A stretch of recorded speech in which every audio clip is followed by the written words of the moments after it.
La communication dans l'intelligence émotionnelle. On peut pas, là aussi, on ne peut pas tout dire, tout et n'importe quoi à n'importe quel moment et de n'importe quelle façon. Ça ne marche pas. Donc peut-être qu'on s'est libéré, hein, je reviens sur le côté bouc émissaire où il a dit ce qu'il avait à dire, lui il a une tension en moins, mais sur la relation avec les autres, c'est pas top, c'est pas terrible. Donc il y a 3 piliers dans la communication de l'intelligence émotionnelle, et ces 3 piliers, 1, le jeu, deuxièmement, émotion, troisièmement, les faits.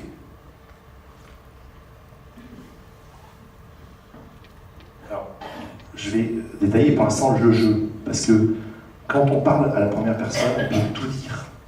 On peut absolument tout dire. Si on dit tu, on va sur le territoire de l'autre. On devient agressif.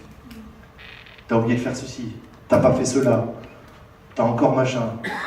Dès qu'on dit tu, en fait, on devient agressif. Tandis que le jeu permet de tout dire. Deuxièmement, eh bien, pourquoi on ne mettrait pas une émotion ou un sentiment dans notre relation à l'autre?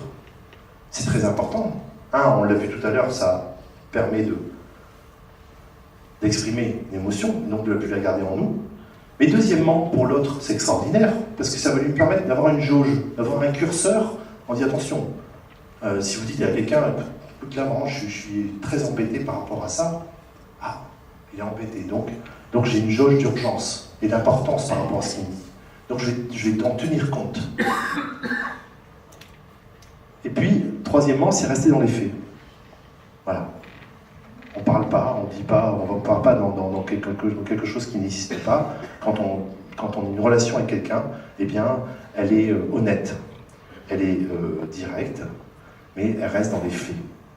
On ne fait pas d'interprétation, on ne fait pas de généralité.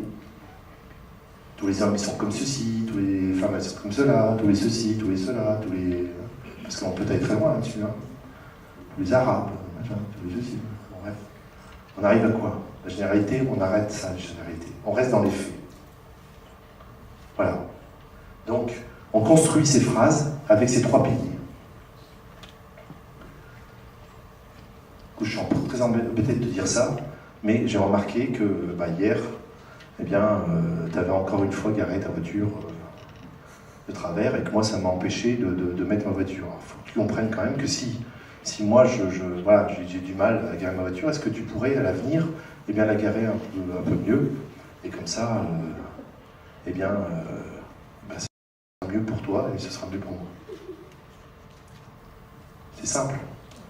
Au lieu d'arriver et de dire « T'as encore mal garé ta carrette !» Le mot carrette, c'est un mot du Nord, parce que je suis originaire du Nord de la France. Donc on construit. Alors ça, jeu, émotion, effet, c'est quelque chose que en formation, on met en place, et on a de très très bons retours. Notamment en termes de management, en termes de relation à l'autre dans une équipe. Eh bien, ça permet de savoir justement quel est le curseur émotionnel de la personne avec qui l'on est. Et c'est extrêmement simple.